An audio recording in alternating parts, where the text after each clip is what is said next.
नमस्कार दोस्तों, मेरा नाम है विजय सिंह और आप देख रहे हैं हमारा यूट्यूब चैनल। जैसा कि आप जानते हैं, हम अपने चैनल पे अभी हैंड टूल्स का सेकंड पार्ट वीडियो कर रहे हैं। हैंड टूल्स का सेकंड पार्ट, फर्स्ट पार्ट में आपने 23 क्वेश्चन तक देखा था। ये 24वां क्वेश्चन है और चलिए हम बिना देरी किए हम शुरू करते हैं अपना 24वां प्रश्न। निम्न में से कौन सा स्पैनर का दोष है? कौन सा स्पैनर का दोष है? तो फ्रैंक भी है, जॉब का खुल जाना है, किनारे फट जाना, ये सभी स्पैनर के दोष होते हैं। 25वां प्रश्न है, निम्न में से कौन सा पेचकस के पार्ट हैं? कौन पेचकस के पार्ट हैं? हैंडल होता है पेचकस में, सैंक भी होता है, ब्लेड भी होता है, ये सभी। तो ऑप्शन नंबर डी सही हो जाएगा। ये सभी पेचकस के पार्ट्स होते हैं। पेचकस का साइज किस चीज़ से लिया जाता है? पेचकस का साइज सैंक की लंबाई से, टिप की चौड़ाई से, और ए और बी दोनों, इनमें से कोई नहीं। तो ऑप्शन हमारा सी सही है। सैंक की लंबाई और टिप की चौड़ाई दोनों से पेचकस का साइज लिया जाता है। 27वां प्रश्न है, निम्न में से प्लायर के भाग हैं। प्लायर का जो प्लास होता है हमारा, कौन कौन सा भाग होता है? हैंडल, रिवेट, जा, ये सभी। तो हमारे प्लायर में ये सभी होते हैं। हैंडल भी होता है, रिवेट भी होता है, जा भी होता है और ये, तो हमारा आंसर डी करेक्ट हो जाएगा। 28वां प्रश्न है, हैंडल आई होल से बाहर न निकले इसलिए इनमें वेज ठोक दी जाती है तथा आई होल में निम्न में से किस प्रकार बनाया जाता है? तो आई होल आप जानते हैं कि ये अंडाकार आकार का होता है। हैमर का आई होल अंडाकार आकार का होता है, तो इसका आंसर हो जाएगा ए, अंडाकार। 29वां प्रश्न है, बॉल पिन हैमर रिवेटिंग के काम आता है तो सीट के किनारे मोड़ने के लिए निम्न में से किस हैमर का प्रयोग किया जाता है? तो सीट को किनारे से मोड़ने के लिए क्रॉस पिन हैमर का प्रयोग किया जाता है। यहाँ पे आंसर नंबर सी दिया हुआ है, क्रॉस पिन हैमर। 30वां प्रश्न है, रॉ जाब को पकड़ने के लिए वाइस में हार्ड जाब प्रयोग किए जाते हैं, तब तैयार जाब को पकड़ने के लिए निम्न में से किसका प्रयोग किया जाएगा? तो तैयार जाब को प्लेट पकड़ने के लिए सॉफ्ट जा का प्रयोग करते हैं। सॉफ्ट जा से क्या होता है, हमारे तैयार जॉब पे कोई निशान नहीं पड़ता है।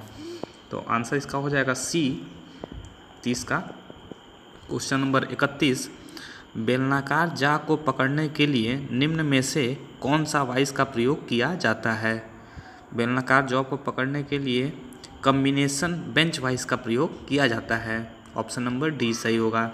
32 नंबर, तंग स्थान में जहां स्क्रू का हेड के ऊपर खोलने की जगह न हो, खुलने के लिए आप कौन सा स्क्रू ड्राइवर का प्रयोग करेंगे? तो यहाँ पे हम ऑफसेट स्क्रू ड्राइवर का प्रयोग करते हैं। ऑफसेट स्क्रू ड्राइवर आप देखे होंगे।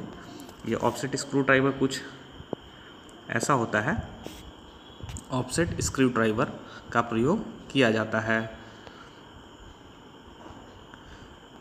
अगला प्रश्न, यहाँ चलते हैं अगले प्रश्न की ओर।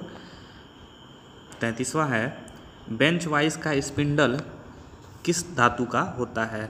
तो बेंच वाइस का स्पिंडल जो होता है वो माइल्ड स्टील का होता है। 34वां प्रश्न है, निम्न में से किस प्रकार के हैमर का प्रयोग रिवेटिंग की सैंक को फैलाकर हेड का आकार बनाने के लिए किया जाता है?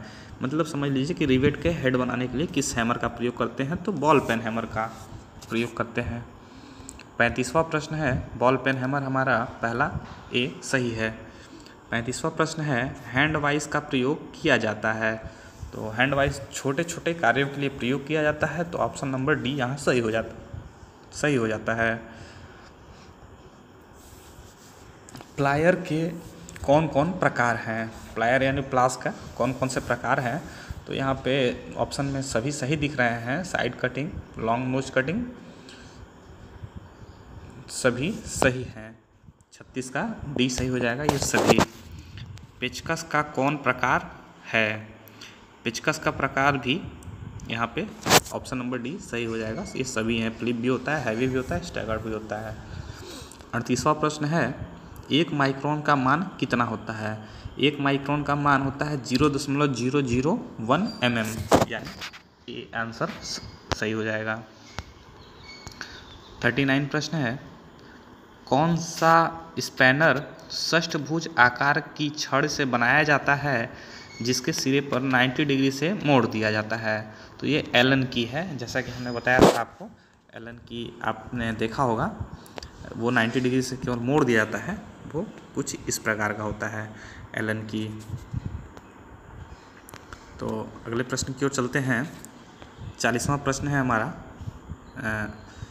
वाइस का साइज निम्न में से लिया जाता है। वाइस का साइज जबड़ों की चौड़ाई से लिया जाता है। ऑप्शन नंबर सी, याद रखिएगा, वाइस का साइज जबड़ों की चौड़ाई से लिया जाता है। 41वां प्रश्न है हैमर के लिए निम्न में से कौन सी धातु प्रयोग की जाती है?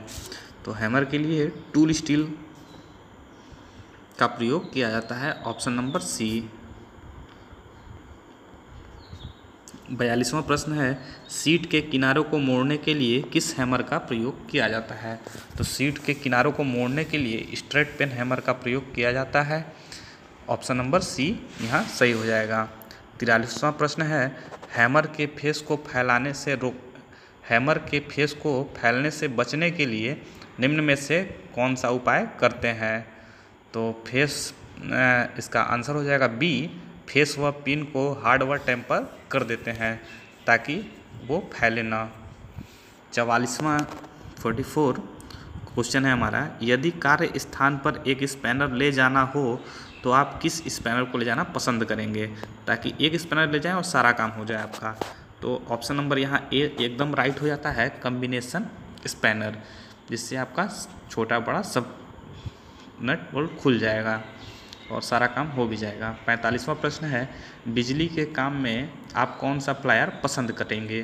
तो यहाँ पे हम साइड कटिंग प्लायर बिजली के काम में बहुत अच्छा होता है।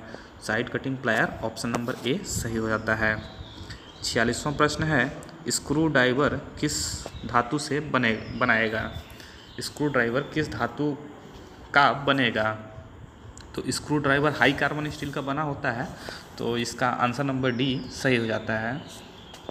47वां प्रश्न है जब स्क्रू ड्राइवर को घुमाना कठिन हो जाए तो आप कौन सा स्क्रू ड्राइवर का प्रयोग करेंगे? जब घुमाना कठिन हो जाता है तो फिलिप स्क्रू ड्राइवर का प्रयोग करते हैं। इसका आंसर हो जाएगा answer number D, Philip screw driver. Micrometer किस सिद्धांत पर कार्य करता है? तो माइक्रोमीटर नट और बोल्ट के सिद्धांत पर कार्य करता है, ये ध्यान रखिएगा। 49वां प्रश्न हो जाता है सेकेंड लास्ट अंदरूनी माप लेने के लिए निम्न में से किस कैलिपर का प्रयोग किया जाता है? तो अंदरूनी माप लेने के लिए हम इनसाइड कैलिपर का प्रयोग करते हैं। यहाँ पे inside caliper answer number D यहाँ देखिए दिया हुआ है, इनसाइड कैलिपर। 50वां और अंतिम प्रश्न है जाब के साइज को मापने के लिए निम्न में से किस टूल का प्रयोग किया जाता है? कोई जाब है उसका साइज मापना है तो किस टूल का प्रयोग करेंगे?